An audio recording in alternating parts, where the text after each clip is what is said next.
আসসালামু আলাইকুম প্রিয় ভিউয়ার্স। আজ আমি আপনাদের জন্য আবার হাজির হয়েছি নতুন একটি রেসিপি নিয়ে। সেটা হচ্ছে নুডলস রেসিপি। তো যাদের বাচ্চারা নুডলস খেতে চায় না বা নুডলস খেতে পছন্দ করে, কিন্তু অনেক সময় আছে আমরা কীভাবে রান্না করব সেটা বুঝি না, যে বাচ্চাদের জন্য কীভাবে। আমি যে প্রক্রিয়ায় আজকে নুডলসটা রান্না করব সেটা যদি আপনারা অনুসরণ করেন, তাহলে আপনাদের বাচ্চারা অবশ্যই নুডলসটা খাবে। তো আমি কথা না বলে শুরু করে নিচ্ছি নুডলস রান্না করা। তো দর্শক, আমি আগে থেকেই আমার নুডলসটাকে সিদ্ধ করে রেখেছিলাম। তো নুডলস সিদ্ধ হওয়ার পর আমি কড়াইতে তেল গরম বসিয়ে দিয়েছি। আমি তেলের মধ্যে দিয়ে দিচ্ছি পেঁয়াজ কুচি। তো আমি বড় সাইজের একটা পেঁয়াজ নিয়েছি, সেটাকে কুচি করে দিয়ে দিচ্ছি তেলের মধ্যে। তো আমার এখানে একটু সামান্য পরিমাণ গাজর পড়ে গিয়েছে পেঁয়াজের সাথে, সেটা কোনো সমস্যা না। তো আমি পেঁয়াজটাকে হালকা বাদামি করে ভেজে নেব। তো দর্শক, যাদের বাচ্চারা নুডলস খেতে পছন্দ করে, তো আপনারা এভাবে এই ঝাল ছাড়া বা কোনো মশলা ছাড়া এভাবে আপনাদের বাচ্চাদেরকে নুডলস রান্না করে খাওয়াবেন। দেখবেন বাচ্চারা সত্যি সত্যি খুবই পছন্দ করে খাবে, আর ঝালও লাগবে না। এটা কিন্তু আপনারাও খেতে পারবেন।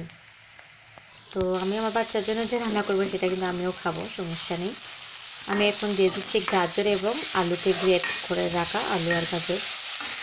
আমি গাজর এবং আলুকে গ্রেট করে রেখেছি, যাতে এটা নুডলসের সাথে ভালোভাবে মিক্সড হয়ে যায় এবং বাচ্চাদের খেতে খুব ভালো একটা সুবিধা হয়। আপনারা চাইলে আপনাদের পছন্দ মতো এটাকে আলু বা গাজর দিয়ে দিতে পারেন, যেভাবে ইচ্ছে সেভাবে সাইজ করে দিতে পারেন।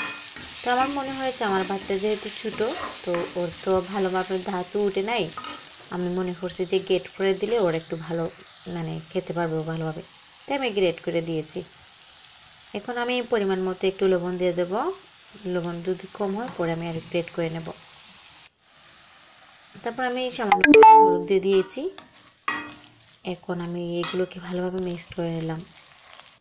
তারপর আমি একটা ডিম ভেঙে দিয়ে দিয়েছি। ডিমটাকে আমি ভালো মতো ক্রাম্বল করে মিক্স করে নেব।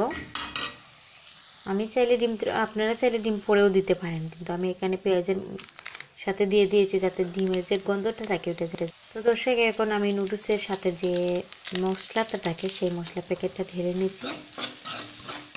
মশলাগুলো ভালোভাবে মিক্সড করে নেব। তারপর আমি আমার সিদ্ধ করে পানি ঝরিয়ে রাখা নুডলসটাকে এখন ঢেলে দিচ্ছি। নুডলস ভালোভাবে মিক্সড হওয়ার পর মিক্সড করে নেব আমি ভালোভাবে নেড়ে চেড়ে। আমার ভালো মতো নুডলসগুলো নেড়ে চেড়ে মিক্সড করে নেব। তো দর্শক, অনেক বাচ্চারাই আমি দেখছি যে নুডলস পছন্দ করে, আর নুডলসের মধ্যে তো অনেকগুলোই।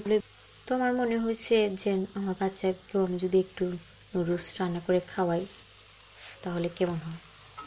তার জন্য আমার বাচ্চার জন্য নুডলস রান্না করছি।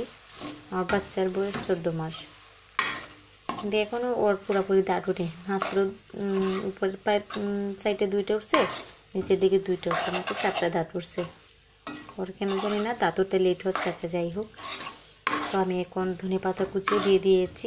এগুলোকে ভালোভাবে করে নিচ্ছি। আমি আমার নুডলসটাকে ভালোভাবে মিক্সড হয়ে যাওয়ার পর মিক্সড করে আমি ঢাকনা দিয়ে ঢেকে দেবো। দর্শক, আমার ভিডিও হয়তো আপনাদের ভালো লাগতেও পারে, আবার নাও লাগতে পারে। যাদের ভালো লাগবে না তারা স্কিপ করবেন প্লিজ, বাজে মন্তব্য করবেন না। আর যাদের ভালো লাগবে তারা অবশ্যই আমার চ্যানেলটি সাবস্ক্রাইব করবেন। আমি ঢাকনা দিয়ে ঢেকে দিলাম। তারপর আমি 5 মিনিট পর আবার ঢাকনাটা খুলে নেড়ে চেড়ে দেবো যেন না জ্বলে যায়। আমার নুডলসটা হয়ে গিয়েছে।